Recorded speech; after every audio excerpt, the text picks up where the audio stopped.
Good morning, everybody. Good evening for those who are watching us online. I'm Martha Fellows. I am a PhD candidate at the Campinas University. I'm a researcher at the Environmental Research Institute of the Amazon, IPAM.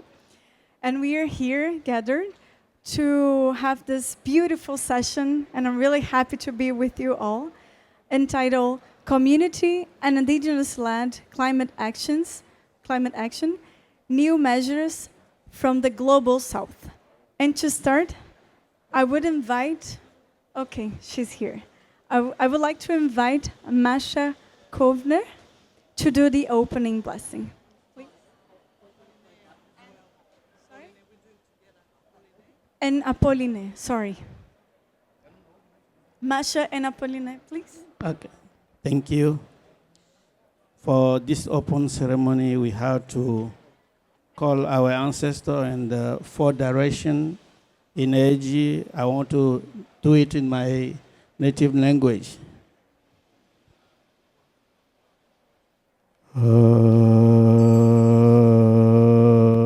Valera, fuera,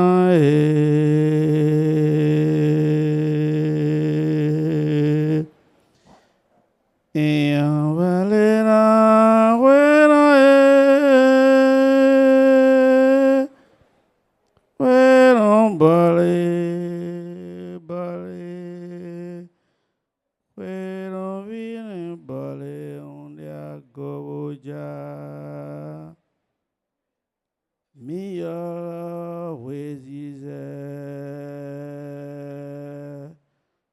Boyan Valera, Mero Fire, fueron bari, bari, fueron vini, bari, Yagobo ya, Mia, Weyan ha, Boyan Valera, fueron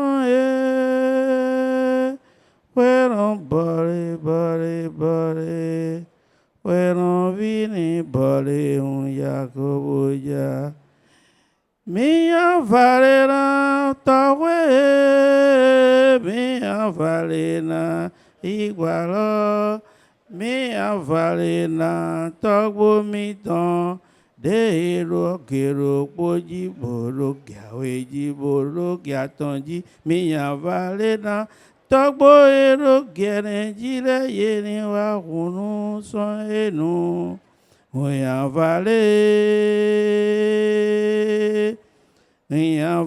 na yesinu ero towele dero zume dero igba globo karo agahome yeni wa de son diji. Iya vale na wena Fueron bale, bale, bale, bale, bale, fueron vini, bale, la gobuya. Bale, fueron bale, bale, bale, bale, fueron vini, bale, la gobuya.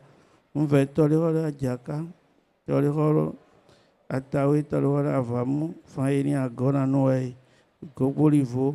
Mero zan mero nu hire pepe mitron agane ya odone ya na jijo ni jete do nu emi no dia bairo do gora du si mo gora mio na nu emi na bai ti te po ni do takun jijo ni mo hodo na mo nu emi na bai lo ni mo godo takun ro ito mi ka go bai po mo le ko ni jijo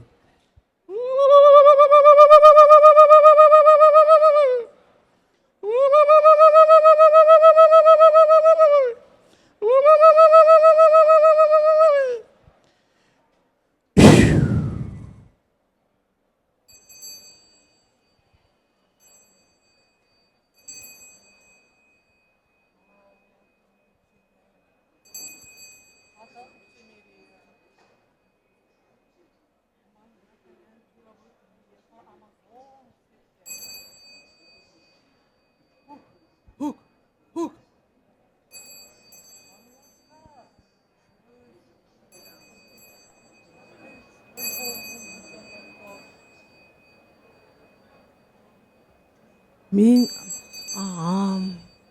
Mintimir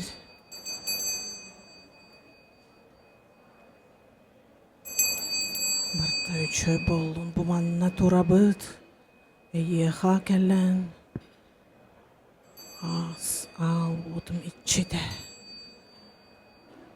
Akay okay. Töyçö bollun. Huk huk huk.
Thank you so much. Would you like to say a couple of words? Okay. Are there some words that you like to say? No? I don't have much to say. Being together like that, all the ancestors joined us, and I think they opened the way. We had light to say what we had to say. Just open your heart and listen. Thank you. Thank you so much. Masha? Would you like? I'm very grateful we're all here on the land of Amazonia, and the spirits here are welcoming us. And my ancestors are very happy to be here as well, and they're all blessing all of you for the good life, for the prosperity and happiness. Thank you very much. Thank you so much for this great opening blessing. So, for those who came a bit late, we are going to have one of the speakers speaking in Portuguese. So, if you need interpretation, please raise your hand that the team will assist you.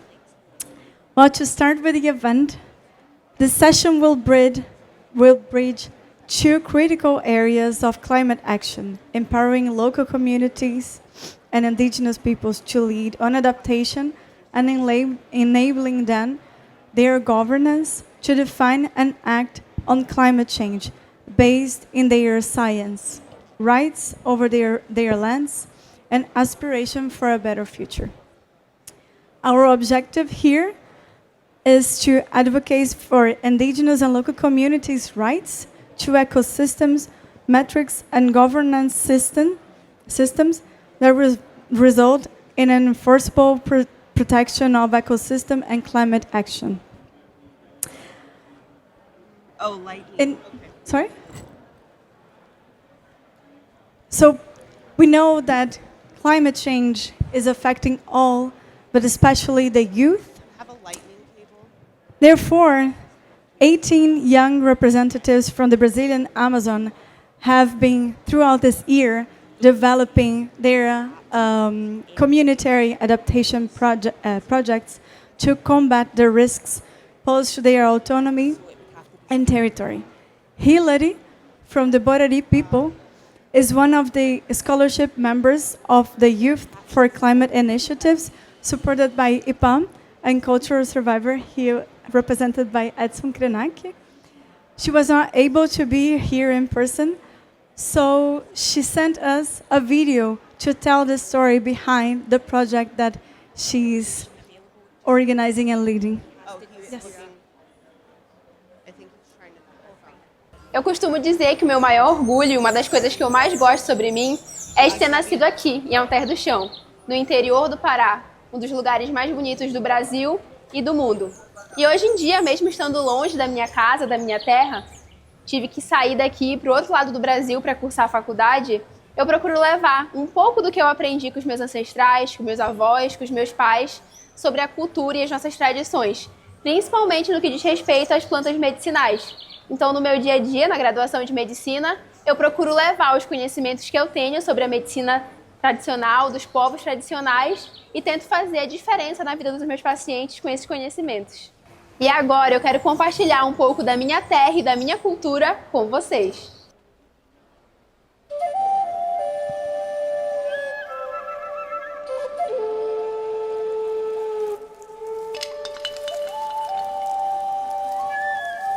Imagine um lugar onde o tempo desacelera, onde a terra volta a ser ouvida e onde cada semente lançada ao chão carrega a força da vida e a promessa de um futuro melhor.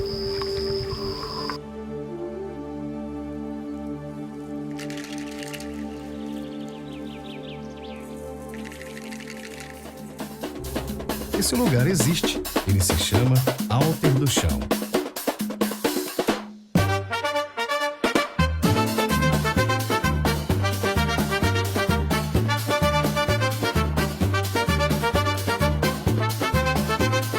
Mas toda essa riqueza vem sendo ameaçada nos últimos anos. É muito complicado quando a gente vai falar nisso daí, né, que a gente viu há 50 anos atrás, a diferença de para hoje, né? Porque com esse progresso que veio, né, junto com tudo isso que está acontecendo até do chão, veio a especulação imobiliária, vão acabando com a beleza, né? Tem muita coisa, na margem do Lago Verde, né? Já tem muita coisa que já está se degradando, com construções, pelo menos ali na Floresta Encantada, até um lado lá já não tem mais quase vegetação, né? Porque eles vão desmatando tudo até a beira do lago e a gente não consegue impedir esses ataques, né? E se continuar do jeito que está indo, em pouco tempo a gente não tem mais turista aqui, porque o Lago Verde vai estar tudo contaminado, né? O turista vem por causa da água, para se banhar, né? A praia vai ficar toda suja, né? E a gente vai perder tudo isso. E a gente tem que fazer alguma coisa. No final do caminho, já está esperando já só dos nossos jovens, nossos estudantes, para tentar reverter a situação. É muito difícil, mas não é impossível. De fumaça cobriram uma extensa área da região amazônica neste sábado. Queimadas no Pará e no Amazonas prejudicaram a visibilidade em muitas cidades, além também de provocar sérios danos ambientais e à saúde da população. A área de proteção ambiental Alter do Chão, em Santarém, oeste do Pará, está queimando desde esta sexta-feira. A fumaça encobre a paisagem do rio Tapajós. Olá, queridos amigos. Estamos aqui no campus da UFOPA, perto da praia, para falar justamente de um problema ambiental, que são as grandes queimadas. Nós, que vivemos aqui na Amazônia, estamos acordando e dormindo com essa agravante, no meio ambiente, no nosso bioma, que tem prejudicado não só a saúde das pessoas, mas o que muita gente não sabe, que além de ser um dano, esse dano ele é um crime, né, que é tipificado lá na Lei 9.605 como o crime de queimada urbana ou até mesmo em zonas rurais. E no contexto de saúde, as queimadas na Amazônia vêm, infelizmente, causando grandes problemas de saúde, como não só problemas respiratórios, mas neurológicos também. A asma, a rinite alérgica, doenças pulmonares obstrutivas crônicas são um dos grandes problemas que vem aparecendo na população, desde as crianças até os mais idosos. Mas também problemas neurológicos, como dor de cabeça, tontura e, além disso, a propagação da fumaça e tudo aquilo que ela proporciona pode causar problemas não só a curto, mas a médio e longo prazo, como problema mesmo relacionado a câncer, seja em qualquer parte do corpo. Em meio às ameaças constantes das queimadas e do desmatamento, a Horta Viva se fortalece como um gesto de resistência e esperança, mostrando que cultivar a terra é também proteger a floresta e garantir vida para as próximas gerações. E é aqui que nasce o projeto Horta Viva. Mais do que um espaço de cultivo, o projeto é um convite para reconectar pessoas à natureza, resgatar saberes de gerações e curar a terra que nos sustenta. E cada mão que toca o solo descobre que cuidar da terra é também cuidar de si mesmo. A importância da gente cultivar as plantas é uma maneira da gente resgatar e não deixar, né, sumir, acabar, né, com essa tradição. E até mesmo porque nós temos variadas plantas que hoje também é usado no laboratório para fazer os remédios, né? E essa é uma maneira da gente resgatar lá no passado, que também esse passado é o nosso presente, é o nosso futuro. Porque se a gente não cultivar esse tipo de plantações, esse tipo de plantas alternativas, plantas medicinais, elas se acabam. Então, a Escola da Floresta é uma instituição na qual ela busca trabalhar a educação ambiental, ela faz com que a gente recebe esses alunos da cidade e a gente tenta fazer com que eles sejam nossos multiplicadores nas atividades que a gente realiza aqui. Contudo, o que acontece? A gente vai tentar fazer com que... É difícil trabalhar a educação ambiental, é muito difícil. Porém, a gente tenta plantar essa sementinha, para que esses pequenos possam, dentro das suas próprias casas, fazer com que a realidade que está acontecendo hoje em dia possa melhorar. A questão do lixo, a questão da queimada, enfim. Fazer com que a educação ambiental funcione de verdade. A Terra do Chão é uma pepita de ouro daqui do norte, né? Por conta da nossa beleza das nossas praias, água doce. E esse trabalho é com vocês, que são jovens. Estão estudando para isso, né? Para ajudar a gente. Hoje, as plantas fizeram parte dos meus bisavós, dos meus avós, fizeram parte da vida dos meus pais, hoje faço da minha e dos meus filhos, né?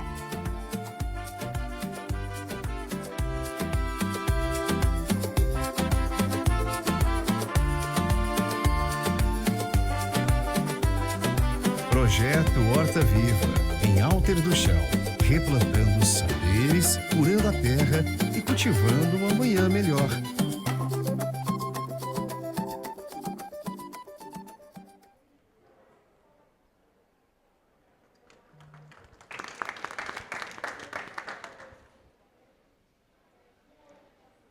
Okay.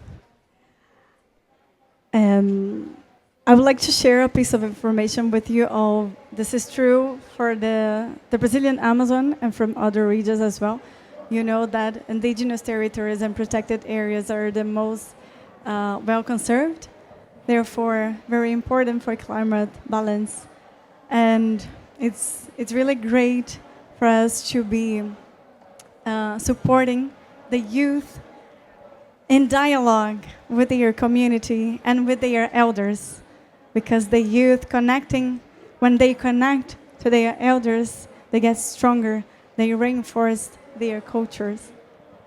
And now I would like to invite Ailton Borges, who is part of the same initiative, to share his perspective on how this kind of project can boost locally led adaptation projects. I'm going to speak in Portuguese to him. Ailton is Quilombola, part of CONAC, the biggest Quilombola organization of Brazil. Sorry? No, I will whisper in his ear the question in Portuguese. And he is a communicator as well, I have to say he's a great communicator. And I'll whisper in his ear the question, but then he will answer in Portuguese, okay?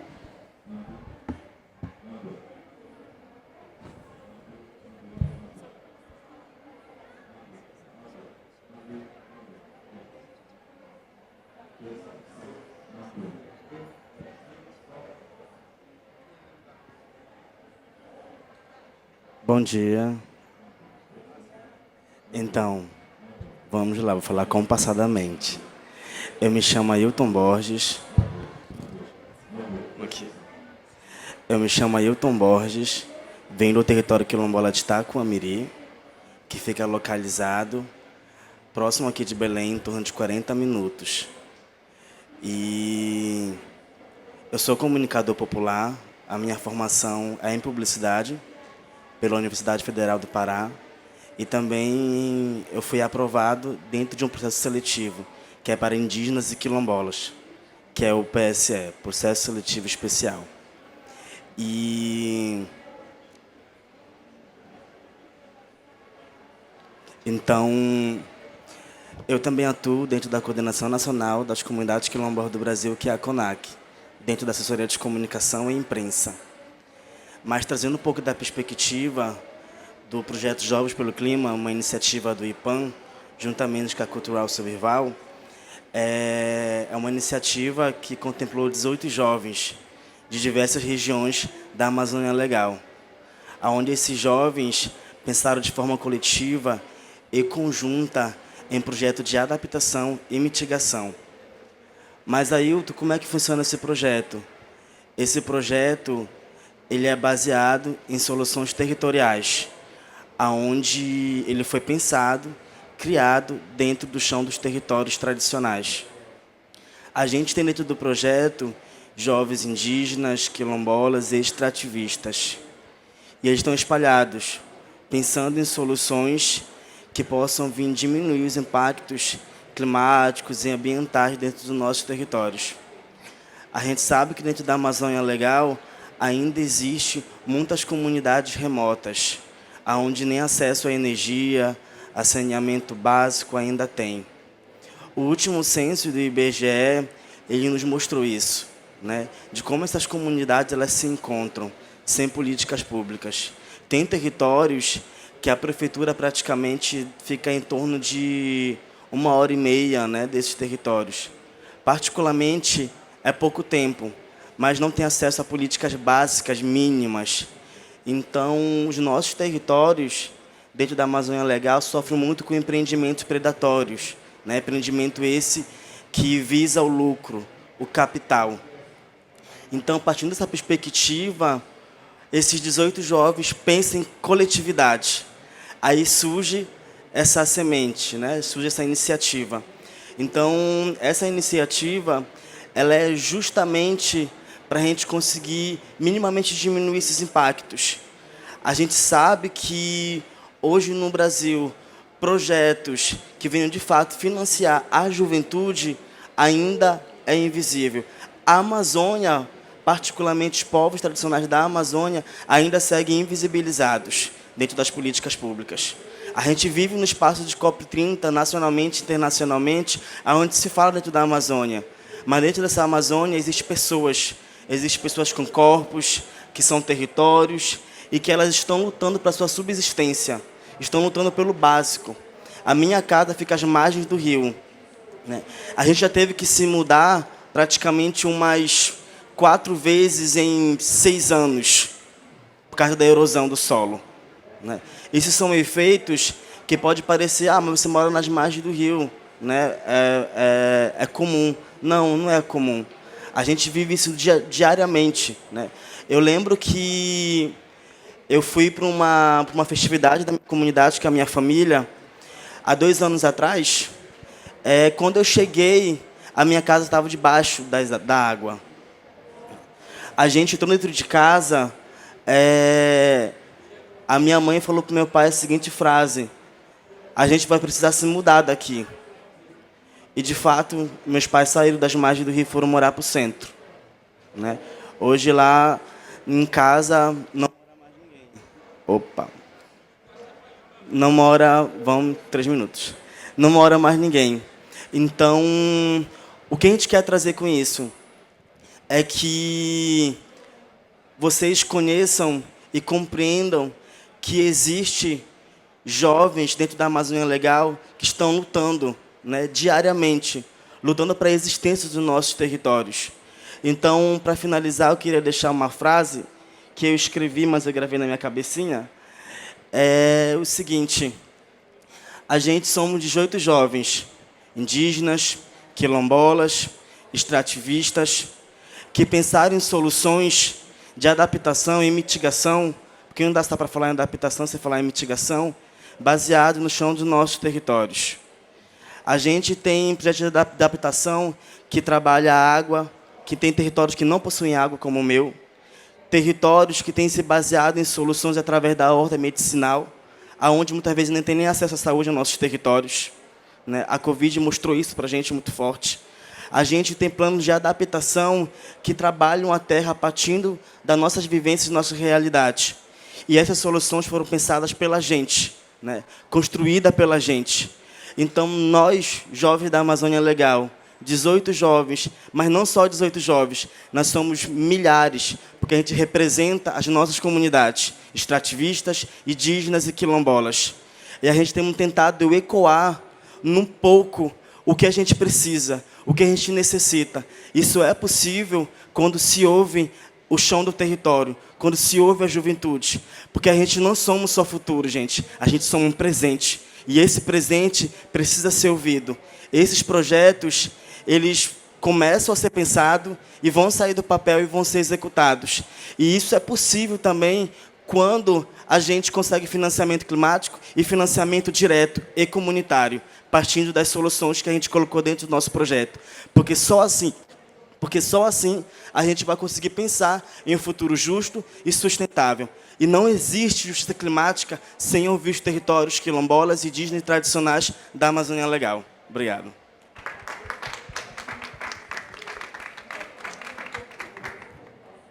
Thank you so much, Ailton. Muito obrigada. It's really great to hear from you.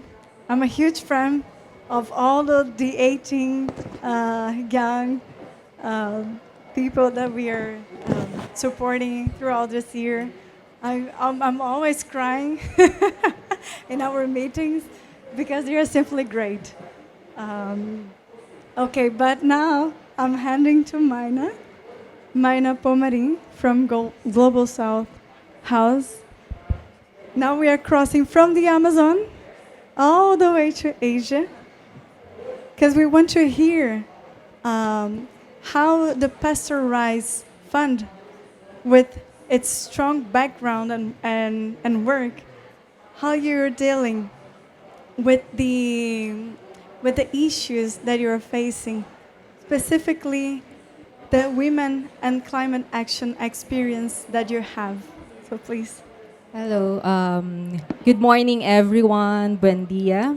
My name is Maina, and I am the coordinator for the Women and Gender Program, as well as the grants facility at the Non-Timber Forest Products Exchange Program. Sorry, it's such a mouthful. Or NTFP-EP, based in the Philippines. So we work around Asia with indigenous peoples and local communities that are also doing really great actions on the ground, like what the youth and our elders here had been doing as far as guardians. So I'm very honored to be in this panel coming from the other side of the globe. So I am also representing here our network, Alianza. It's a network of socio-environmental funds at the Global South, one of the organizers of the Global South House, a space with local funds, donors, communities, and other actors who are co-creating solutions and shifting the global conversation on climate and nature finance. The past few days here in this conference, we have been hearing how indigenous peoples and local communities are recognized as bearing and already doing the solutions for climate and even biodiversity, gender crisis. This recognition is also embedded in many laws and declarations and conventions we've crafted and also signed by many of the states present in this conference. It is notable that approximately 25% of the Earth's surface and ocean waters are managed by indigenous peoples, but it is estimated at 80% to hold the planet's biodiversity. In Southeast Asia, these areas go by different names, like Lupaing Ninuno in the Philippines, Hutan Adat in Indonesia, and Hao in Myanmar. And these are hailed territories of life. These are immensely great recognition, yet less than 5% of climate funds go to these communities' environmental support, and only 2% of the global financial funding goes to the nexus of environment and gender initiatives. So as a strategy to strengthen my organization, NTFP-EP, supports indigenous peoples and local communities by establishing our grant facility called Pastorized Grants. This is named in memory of our founding board of trustee, Pastor Rice, who was a trailblazer in the Philippines community-based forest management. We direct grants into the hands of indigenous women, youth, and community groups who are leading forest restoration, agroforestry, community conservation, and livelihood efforts, especially based on non-timber forest products in forested areas across Asia. So we also support forest-based groups that defend their territories from the entry of extractivist activities like mining, plantations, dams. Part of our work as a fund is to provide flexible and multi-year grants, share knowledge, and promote the exchange of these experiences, like conducting peer-to-peer learning exchanges, community visits, and even support to women and environmental human rights defenders, or WEHRD, ensuring that resources are used efficiently and sustainably, maximizing environmental protection and social justice aspects. To further support communities and women in their defense and protection work, we have also created our quick response grants, where we process within 72 hours support to communities affected by post-calamities. So, and generally, indigenous communities are isolated, not only physical, but also socially and politically. So this support goes to communities that have been left behind by governments, especially governments who are supporting activities that community members are fighting against. The fund's grant making values traditional knowledge, gender justice, and local leadership, and encourages communities to continue practicing their sustainable natural resources management, like what we call in the Philippines and Mindanao, the Patagonan or PINA. It is the indigenous way of zoning and taking care of their forest sanctuaries. They also do panglaoy or forest walk as participatory monitoring and knowledge sharing. These activities are participated by women, men, youth, that promote and enliven intergenerational knowledge transfer in cultural communities. As with other local funds practicing community philanthropy, grant making is grounded in traditional knowledge, gender justice, and local leadership by integrating conservation with the community's well-being, our grant centers forest-based livelihoods.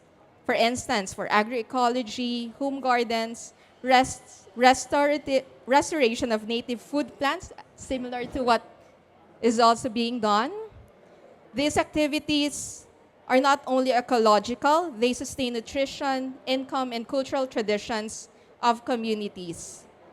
So in our attempt to increase the voice and agency of women, which are usually less recognized and underfunded, especially in forest-dependent communities, grants have been appropriated to women's groups that are positioned and in the forefront of action to protect the environment.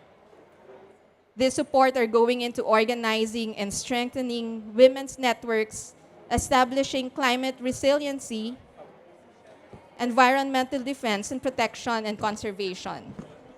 So with this, we see that more than recognition, effective climate solution must recognize the pivotal role of indigenous peoples and local communities and their time-tested traditional ecological knowledge and skills and practices in effective forest management.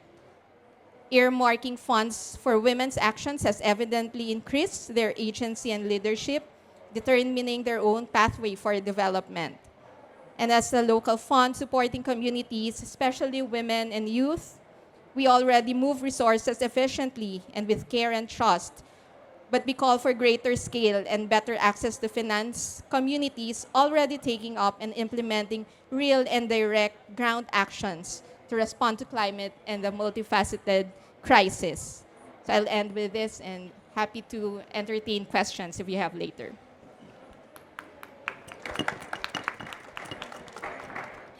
Thank you so much, Mina. It's clear with your presentation that here in the Amazon, even in the Philippines, we have the same issues. And I would like to ask Edison now. Edison is representing cultural survival. They have more than 50 years of work, and you have lots of experience in direct finance. So I would like to ask Edson if you could share with us a little bit of lessons learned from what is good for indigenous and local communities to access climate finance. Thank you, Martha. Good morning, everyone. Bom dia. To the relatives from other countries, other territories, welcome to Brazil. We warmly receive you all here. Not warmly, it's not a joke about the weather, but it's from our hearts. I don't have 50 years of experience, but Cultural Survival organization that we manage 3 funds supporting communities in various themes and also youth. Working with indigenous organizations all over the world, in the Philippines, Indonesia, Russia, in Siberia, parts of Europe, in the entire Latin America, North America as well. I think one of the biggest lesson learned is it's not so positive or optimistic. It's to realize that the funds or the finance mechanisms, the countries, the way they see the territories, the way they see the solutions that come, the real solutions coming from the indigenous peoples are not the same way the indigenous peoples, the stewards and the guardians and the champions of these solutions are not the same way. We are crossing here the street here. We have the Brazilian National Confederation of Industry. And I have talked to not only them, but also similar organizations in Europe and other countries. They still see the territories as a pretext for profit, finance mechanism for more profit, for more money, for business. And then their focus is different than the focus that indigenous communities and traditional communities have. We are focused on, as Ailton mentioned, we are focused on restoration, mitigation, protection. We are focused on territories of life, but there, unfortunately, their approach is even state approach, their focus is how to develop, how to implement development projects that will bring even more impact on these communities. Therefore, we are going to talk more about that later, right? About the bottlenecks, the limits. But one of the biggest, maybe I'm mixing so many events. Second week is that way. We mix languages, topics, etc. But one of the biggest challenge that indigenous communities, traditional communities have is how to translate those solutions they have, not solutions they are proposing, solutions they are implementing already, solutions that are already successful showcase for everyone, how to translate those solutions to the government and finance mechanisms. Because when the government finance mechanisms, these big institutions, they come to the communities, they don't really listen to the communities. They come with their political, structural, epistemological, and even ontological way to try to implement their solutions, listing an enormous list of bureaucratic requirements for communities, indicators that don't talk to the community's needs and goals. They have so many,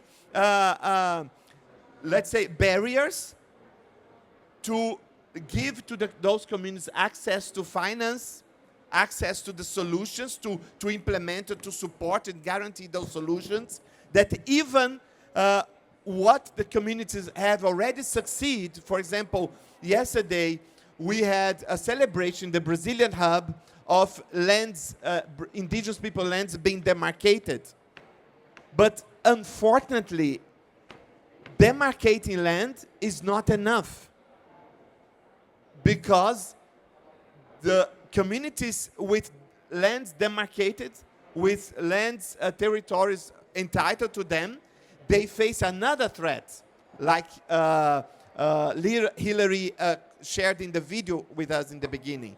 The threat of development projects, mining, infrastructure projects impact their communities. And these projects come without consultation, without dialogue, without considering the ecological aspects of these territories. Because some companies, they think, no, we are going to impact just 30% of the river. They have the courage to tell us this. We are talking about technical people. We are talking about people that come with science, with knowledge, with, they say, know-how, expertise, and disrespect the territorial concept of communities. Territories, lands, are territories of life. They are ecological spaces. They depend on the neighbors. They depend on other biomes. One example, my relative and friend here, Djalma, from the Jequitinhonha Valley in Brazil, communities there, they don't have access to finance. They don't have access to deal with the climate impact in one of the most impacted regions in Brazil. They have been, like, for the recent years, like hitting all the records on warmth. The warming there is a reality of every day. They don't have enough access to water, to education, to public policies.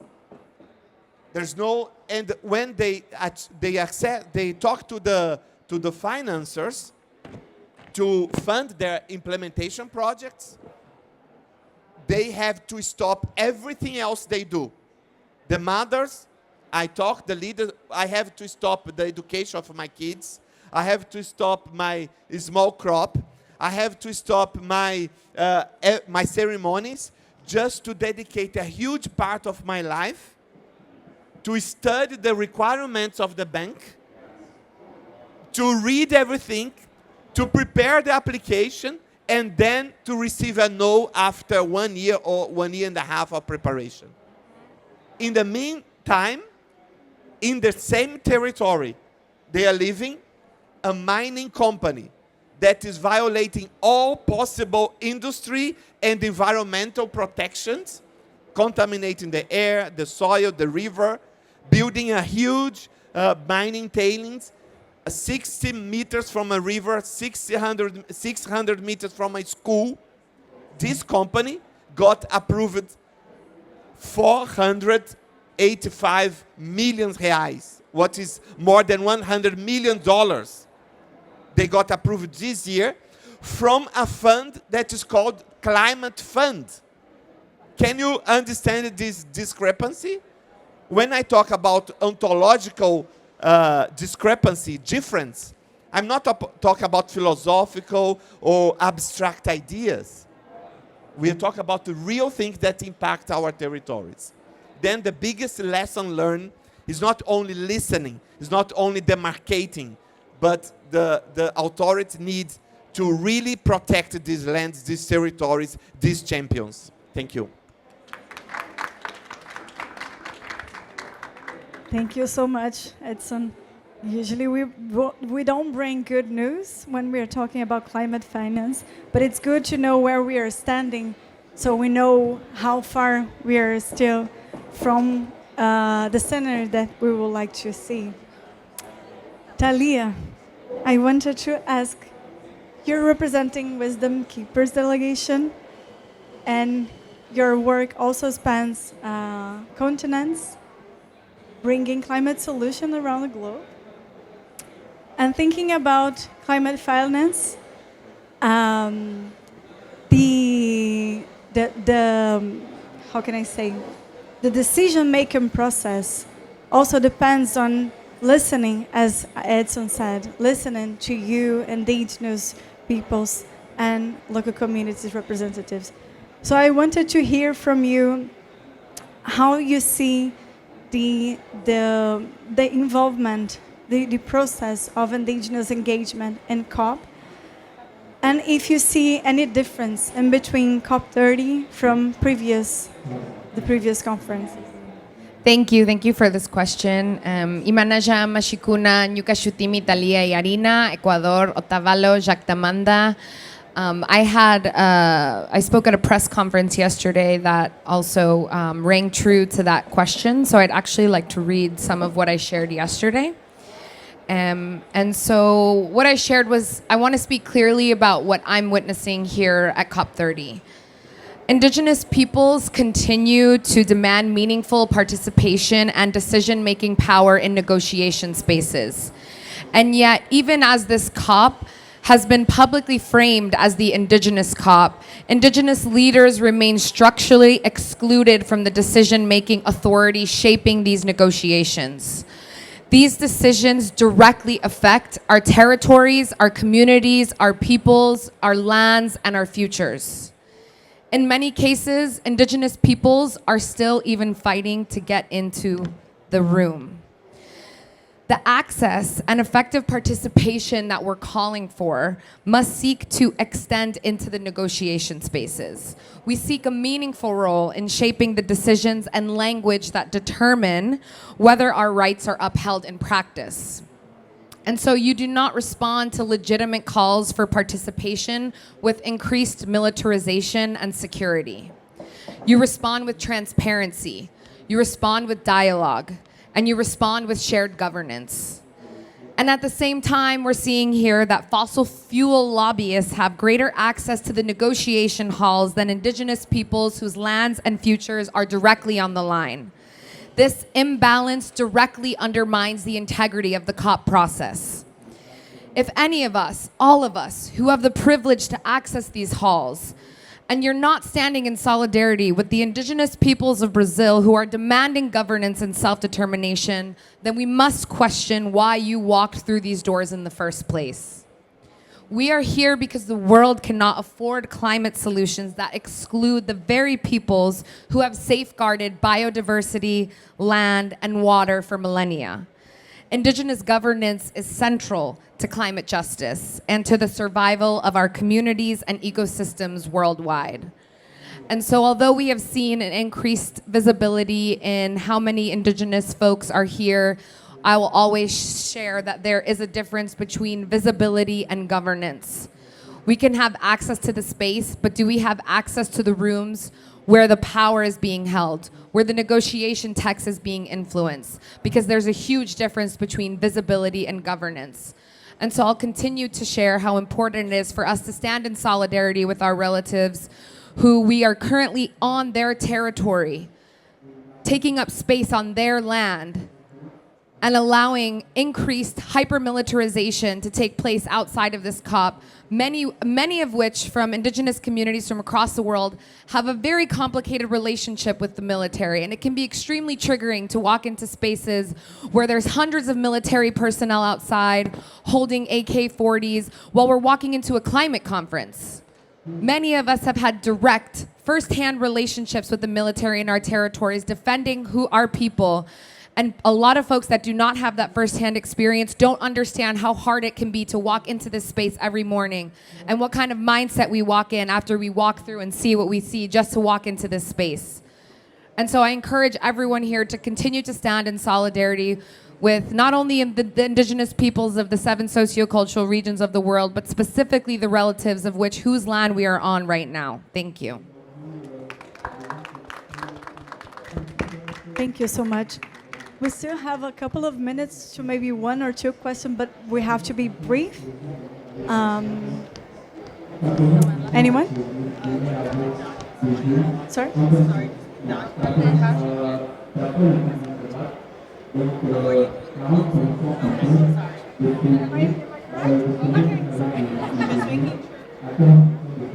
Maybe if we have 1 or 2 questions?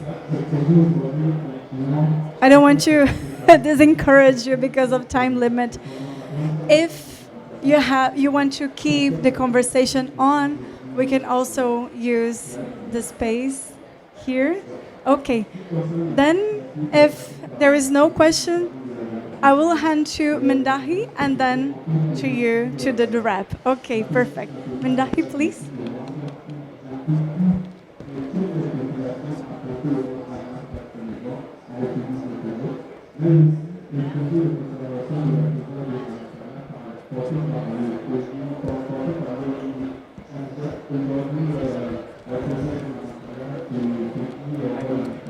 My name is Mindahi Bastida from the Otomi Toltec peoples from central Mexico, and also a member of the Wisdom Keepers delegation and representing the Earth Elders. I just want to say a few words and then close. So we are living in very critical times. This is a crisis that we are living through, but this crisis is moral crisis as well, and is a spiritual crisis, which reflects to the material crisis. So today we are seeing how we are not taking into consideration in the decision-taking processes. But I like to say that consultative bodies are not enough. Even the free prior informed consent is not enough. Because why are we going to be consulted for the destruction of our territories?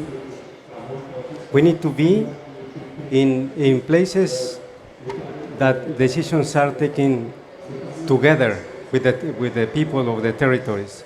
This is the conference of the parties. It's not the conference of peoples. And the parties are the states. We don't forget. So we as communities and original nations and peoples, we don't have the power to decide.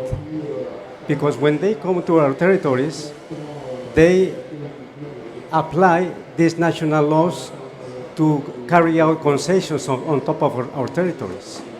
Even the environmental laws are very permissive.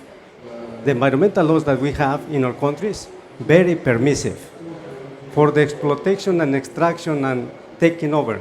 So I agree with you that this notion of how we see territory is different from the states. The state exerts dominion powers over the territories. The companies exert or see the territories as a place to make profit, that's all. But we see our territories as as a place of living, and not just for humans, for all relatives, plants, animal ecosystem, the sky. So today we are facing these problems. What we are going to do? What we are going to do is continue doing our work, not just as defenders, but as lovers of Mother Earth, as stewards, that really we have to continue doing this work, but also to begin to write the laws that in the community level that protect every single aspect, not just the material, but the spiritual aspect as well, because our sacred sites are being violated. In many states, countries, they have given concessions even to more than 50% of the territories. It's incredible. So I just want to say that mitigation and adaptation is very important, but it's not enough. Because what are we adapting to? To the slow motion death? What are we adapting to? What are we mitigating? Mitigating from all the pollution? So I want to bring, for example, the case of Colombia, that they are now, the Petro president is saying no more fossil fuels extraction. Those are the policies that we need to accompany. So there are different levels of policies, but at the local level, we are going to continue doing our work, and we are going to continue doing what we call the unification process. Come together with allies, come together with people who really love life, not those who want to just to manipulate, because this is the time for us to stand up with Mother Earth. I want to stand up, please. Can you stand up?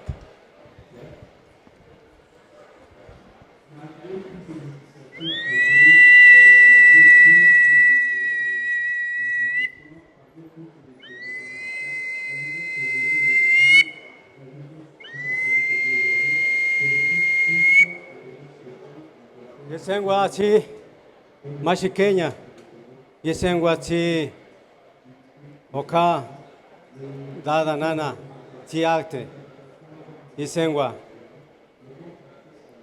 We greet the four directions, Father Sky and the heart of Mother Earth. We greet all the hearts of this beautiful planet that we call Mother Earth. We are asking today to stand up with Mother Earth, those who love Mother Earth. And the ones who are doing other things are not coming with life, they more transit or disappear. We need to be with this beautiful planet that nurtures us. We ask for this moment and for this process to really look and to feel and act in this unification process, so we come together to defend life, to defend our spirits, to defend our seeds, and to honor our ancestors. So we need to live for the good living, for the unfolding way of living, that we need to recover the human collective dignity once again. Kamadi.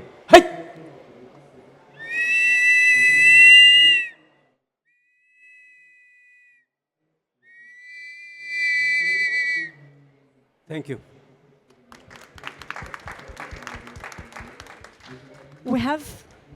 If we still have some energy, okay, I would like to invite you. He's going to do a wrap up, and it's hard for me to to explain. What? Okay. Hey, how's everybody doing today? That was a really amazing talk, and I appreciate all the blessings and wisdom that was shared today. One of the greatest things that I heard is that we're all together, right? Us indigenous people, as well as the regular communities, right? And if we come together, if this is the indigenous people and these are the communities, we come together, we make a heart, right? Like it's all for the love of the planet. So can I see everybody's heart hands? Can we put them together like that? Can we put them up? I love that. I love that. All right, so let's all come together in love. Ready? Let's do it. I've been in the back writing a song about everything that's been going on, so we're gonna hear it right now. World premiere. Heart hands up, let's do it. Yeah. Yeah. Yeah. I said, we gotta keep wisdom for the culture to survive. Indigenous people community, yeah, we're all one tribe. We gotta come together, that's side by side. And if you with us, let's see those hard hands in the sky. We gotta come together for culture to survive. Indigenous people and community, we're all one tribe, yeah.